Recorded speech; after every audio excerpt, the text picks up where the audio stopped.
মারা যাবে। ধরো হঠাৎ এমন একটা মেসেজ তোমার ফোনে এলো, আর এটা যে পাঠিয়েছে সে তুমি নিজে। তুমি কি করবে তখন? এই গল্পটা তোমার চিন্তা ভাবনাই বদলে দিবে। তাহলে এই রোমাঞ্চকর গল্পটি শুরু করা যাক। রাত 3:13। পুরো শহর ঘুমিয়ে, চারপাশে এমন নীরবতা যেন কেউ ইচ্ছে করে সব শব্দ বন্ধ করে দিয়েছে। জেসমিন হঠাৎ ঘুম ভেঙে উঠে পড়ল, কারণ তার ফোন নিজে থেকেই অন হয়ে গিয়েছে। ফোনের স্ক্রিনে একটা মেসেজ চলে উঠল। মেসেজের অপর প্রান্ত থেকে বলা হয়েছে, ঠিক সকাল 8টায় তুমি মারা যাবে। জেসমিন একটু বিরক্তির স্বরে বলে উঠল, এত রাতে কে এসব ফালতু মজা করছে? হঠাৎ জেসমিন লক্ষ্য করে মেসেজের টাইমটা কাল সকাল 8টা দেখাচ্ছে, মানে মেসেজ এখনো সেন্ড হয়নি। জেসমিন একটু আতঙ্কিত হয়ে উঠল। সে তাড়াতাড়ি রিপ্লাই করলো, কে তুমি? কয়েক সেকেন্ড পর মেসেজের অপর প্রান্ত থেকে রিপ্লাই আসে, আমিই তো তুমি। জেসমিন এবার ভীত হয়ে উঠল। তার বুকের ভিতরটা ধীরে ধীরে ঠান্ডা হয়ে আসছে। জেসমিন বলল, প্রমাণ কি? অপর প্রান্ত থেকে উত্তর আসলো, তোমার আলমারির ডান পাশে নিচে একটা ছবি আছে, তুমি নিজেও এই ছবির কথা ভুলে গিয়েছো। জেসমিন ধীরে ধীরে উঠে দাঁড়ালো। হাত পা কাঁপছে তার। সে আলমারি খুলে ডান পাশে হাত দিয়ে একটা ছবি খুঁজে পেল, যে ছবিতে সে আর তার ছোটবেলার এক বন্ধু, যে বন্ধু 10 বছর আগেই মারা গিয়েছে। জেসমিন থমকে গেল। সে তো এই ছবির কথা ভুলেই গিয়েছিল। ফোনে আবার মেসেজ আসলো। অপর প্রান্ত থেকে বলে উঠল, এবার বিশ্বাস হলো? তারপর থেকে শুরু হলো অদ্ভুত সব ঘটনা। রাত 3:50। মেসেজের অপর প্রান্ত থেকে বলা হলো, 5 মিনিট পর তোমার জানালায় কেউ টোকা দিবে। জেসমিন দাঁড়িয়ে রইল আর মনে মনে বলল, এ অসম্ভব। 5 মিনিট পর জানালায় টোকা দেওয়ার শব্দ, টক টক টক। জেসমিনের হৃৎস্পন্দন বন্ধ হয়ে গেল। সে ধীরে ধীরে জানালার দিকে এগিয়ে যায়। পর্দা সরিয়ে দেখে সেখানে কেউ নেই, শুধু জানালার কাছে তার প্রতিচ্ছবি দেখা যায়। হঠাৎ জেসমিন লক্ষ্য করে তার প্রতিচ্ছবিটা হাসছে। সে ভয়ে পর্দা টেনে দিল। তখন যেন তার শ্বাস নিতেও কষ্ট হচ্ছে। হঠাৎ ফোনের মেসেজের অপর প্রান্ত থেকে বলা হয়, ওটা আমিই ছিলাম। জেসমিন এবার বুঝতে পারছে এটা শুধু ভবিষ্যৎ জানাচ্ছে না, বরং তাকে নিয়ন্ত্রণ করারও চেষ্টা করছে। সকাল 6টা। জেসমিন আর ঘুমায়নি, চোখ লাল, মাথা ভারী। হঠাৎ মেসেজের টোন বেজে উঠল এবং অপর প্রান্ত থেকে বলছে, তুমি এখন ভাবছো ঘর থেকে বের হবে কিনা। জেসমিন ফোনটা ছুঁড়ে ফেললো আর চিৎকার করে বলে উঠল, আমি কিছুই ভাবতে চাই না।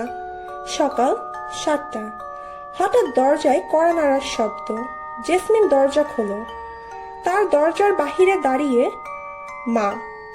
সে স্বস্তির নিঃশ্বাস ফেলে, দরজা খুলল। তার মা তাকে দেখে বলে উঠল, তুই এত ভয় পেয়ে আছিস কেন? জেসমিন থমকে গেল। সে মাকে জিজ্ঞাসা করল, আপনি জানলেন কিভাবে? মা হেসে বললেন, আমিও সেই মেসেজটা পেয়েছিলাম। এই উত্তর শুনে জেসমিনের বুকের ভেতরটা বরফ হয়ে গেল। ভীত কণ্ঠে বলে উঠল, কি? মা ধীরে ধীরে বলল, 20 বছর আগে আমি একই মেসেজ পেয়েছিলাম, আর আমি ধীরে ধীরে মিলিয়ে যাই ভবিষ্যৎ এবং বর্তমানের মধ্যখানে, যেখানে আমি এখন থাকি। জেসমিন ভয়ে পেছাতে লাগলো আর বলে উঠল, আপনি কি বলছেন এগুলো? মায়ের চোখ ধীরে ধীরে ফাঁকা হয়ে গেল আর তার কণ্ঠে ভেসে উঠল, আমি বেঁচে আছি, কিন্তু আমি আর আমি নেই। হঠাৎ তার মায়ের হাসিটা বদলে গেল। হাসিটা যেন অস্বাভাবিক এবং বিকৃত। জেসমিন দৌড়ে ঘর থেকে বেরিয়ে গেল। তখন ঘড়িতে সকাল 7:45। সে রাস্তার মাঝখানে দাঁড়িয়ে চিৎকার করে বলতে লাগলো, আমি কিছুই করব না, আমি কিছুই ভাববো না, এই সকল কিছু মিথ্যে।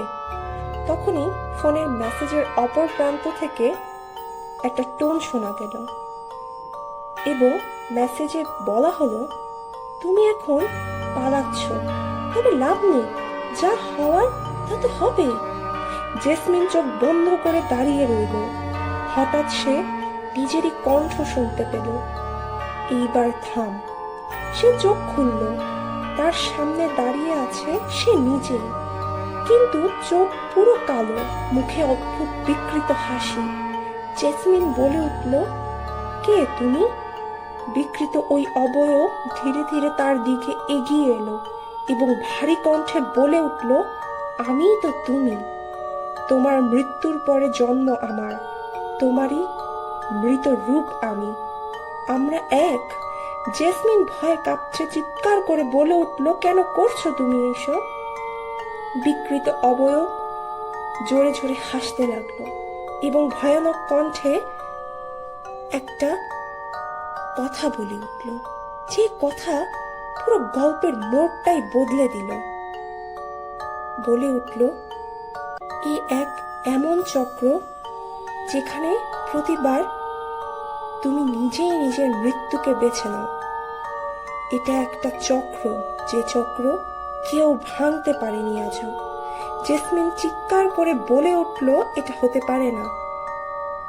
ঘড়িতে তখন 7:59। একটা ট্রাক দ্রুত গতিতে জেসমিনের দিকে ধেয়ে আসছে। ওই অবয়ব ফিসফিস করে বলল, দেখো, এইবার তুমি নিজেই ট্রাকের সামনে ঝাঁপ দিবে। জেসমিন পিছিয়ে যেতে লাগলো, কিন্তু হঠাৎ সে যেন নিজের শরীরের সকল নিয়ন্ত্রণ হারিয়ে ফেলেছে। এরপর নিজে থেকেই সামনে এগিয়ে যেতে শুরু করলো। জেসমিন চেয়েও নিজেকে থামাতে পারল না। ঠিক ঘড়িতে সকাল 8টা বাজে। সবকিছু থেমে গেল, একদম নিস্তব্ধ।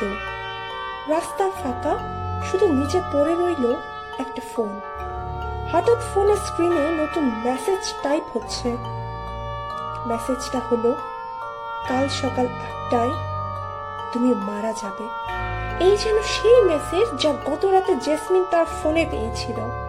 তার মানে অতীত, বর্তমান এবং ভবিষ্যৎ সব এক। মনে অনেক প্রশ্ন ঘুরছে, তাই না? কি এই চক্র, কি বা সম্পর্ক জেসমিনের সাথে?